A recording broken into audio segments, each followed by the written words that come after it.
పొద్దున్నే మా వాళ్ళు ఫోన్ చేశారు. ఈరోజు ఉగాది కదా, కొత్త సంవత్సరం రోజు ఊళ్ళో ఉన్న గుళ్ళని కవర్ చేసేద్దామంటే వచ్చాను నేను.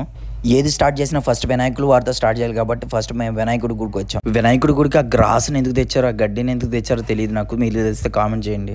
మేము అక్కడ వెళ్ళిన సమయానికి పూజారి గారు బయటకు వెళ్ళినట్టున్నారు. మేము తెచ్చిన గ్రాస్ని ఫ్లవర్స్ అక్కడ పెట్టేసాము. ఊళ్ళో సాయిబాబు గుడి ఉందని తెలుసు కానీ ఇప్పుడు దాకా మేము సాయిబాబు గుడికి అయితే వెళ్ళలేదు. ఇప్పుడే ఫస్ట్ టైం వచ్చాము సాయిబాబు గుడికి. మేము వస్తామే తాళం వేసేస్తుంది, పూజారి బయటకు వెళ్ళినట్టున్నారు. సర్లేని వెంకటేశ్వర గుడికి వచ్చాము. ఇక్కడ సింహద్వారం చాలా బాగుంటుంది. ఈ మధ్యన మా వాళ్ళకి దైవభక్తి ఎక్కువైనట్టుంది. మాట్లాడితే దేవుడి గుడికి వెళ్తున్నారు. వెంకటేశ్వర గుడి ఉగాది పచ్చడి టేస్ట్ చేసి దర్శనం చేసుకున్న వెంటనే సుబ్రహ్మణ్య స్వామి గుడికి వెళ్దాం. సుబ్రహ్మణ్య స్వామి గుడి అనగానే మాకు గుర్తొచ్చే షష్ఠి ఇక్కడ చాలా గ్రాండ్గా చేస్తారు. ఇంకా మా వాళ్ళిద్దరూ ఉగాది పచ్చడిని అలా స్వీకరిస్తున్నారు. ఉగాది పచ్చడి సుబ్రహ్మణ్య స్వామి గుడిలో బాగుందన్నారు. కాసేపు అక్కడ కూర్చొని కృష్ణుడి గుడికి వచ్చాం. మాతో పాటు ఇంకో దైవభక్తుడు యాడ్ అయ్యాడు ఇంకొకడు. అక్కడే పక్కన ఉగాది పచ్చడి అంటే ఉగాది పచ్చడి తీసుకుని ఎవరికి నచ్చినంత వాళ్ళు తీసుకుని తినేస్తున్నాం.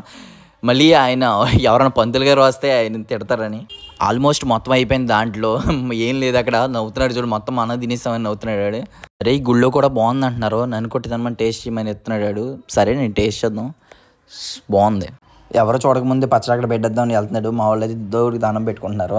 ఏం కోరికలు కోరుకుంటున్నారు మరి, ఏ రాక్షస కోరికలు కోరుకుంటున్నారు మరి. అయ్యప్ప స్వామి గుడికి వచ్చాం. అయ్యప్ప స్వామి గుడిలో అయితే మా బావ అయితే మోకాలు దండేసి మరి దేవుడికి దండం పెట్టుకుంటున్నాడు. మరి ఏం కోరిక అంత బలంగా ఏం కోరుకుంటున్నాడు మరి అంటే అప్పుడప్పుడు మా బావ కొంచెం అయ్యప్ప స్వామి మాలేస్తాడు. అయ్యప్ప స్వామి మాలలో కొంచెం భక్తి ఉంటుంది. మా వాళ్ళు కూడా ఇక్కడ దేవుడికి దండం పెట్టుకుంటున్నారు. అప్పుడప్పుడు అయ్యప్ప స్వామి మాలేస్తాడు కాబట్టి అయ్యప్ప స్వామి మీద కొంచెం ఎక్కువ భక్తి ఉంటుంది. మా వాళ్ళు ఊళ్ళో ఉన్న గుళ్ళని తిప్పించేస్తున్నారు కానీ ఏం కోరికలు కోరుకుంటున్నారో తెలియదు. మా వాళ్ళు లోపల తెక్క కోరికలు కోరుకుంటున్నారు. చూడండి, కాసేపు అయ్యప్ప స్వామి గుళ్ళో కూర్చున్నాం అని అలా పక్కకు కూర్చున్నాం. కానీ ఏ గుళ్ళో అయినా సరే మనం కాసేపు అలా కూర్చుంటే ఆ పాజిటివ్ ఫీలింగ్ అయితే వస్తుంది. ఆ గుడి వైబే వేరుగా ఉంటుంది. ఆ గంట శబ్దాలు అయ్యి వినగానే మనకి చాలా ప్రశాంతంగా అనిపిస్తుంది. అయ్యప్ప స్వామి గుడి బయట చాలా బాగుంటుంది. శివుని విగ్రహం ఉంటుంది, చాలా పెద్దగా ఉంటుంది శివుని విగ్రహం. శివుని విగ్రహానికి కొంచెం పక్కనే ఆంజనేయ స్వామిది చాలా పెద్ద విగ్రహం ఉంటుంది. మేము చాలా అరుదుగా వస్తాం. ఇక్కడ చెప్పాలంటే అసలు షూటింగ్ తీసేవచ్చు, అంత బాగుంటుంది ఈ లొకేషన్. అదంతా ఈ గుడి వైబ్ అంతా చాలా బాగుంటుంది.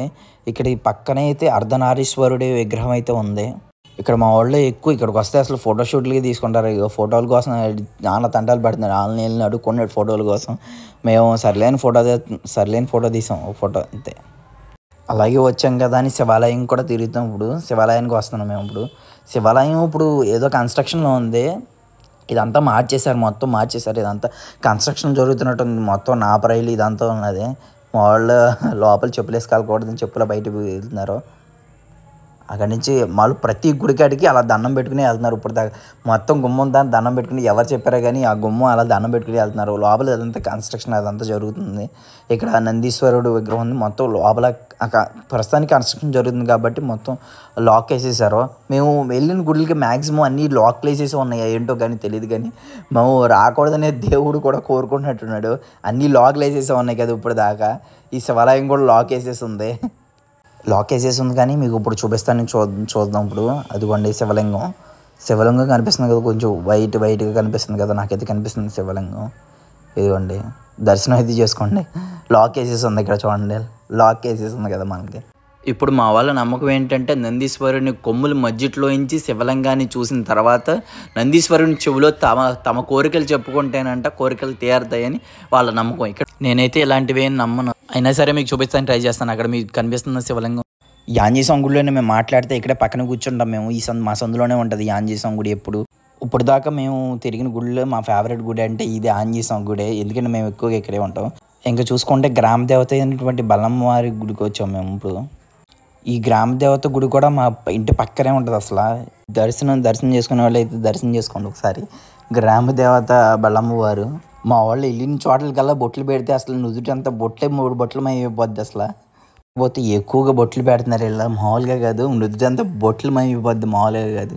సరే ఇంకా లాస్ట్ గ్రామ దేవతతో ముగించాం మేము.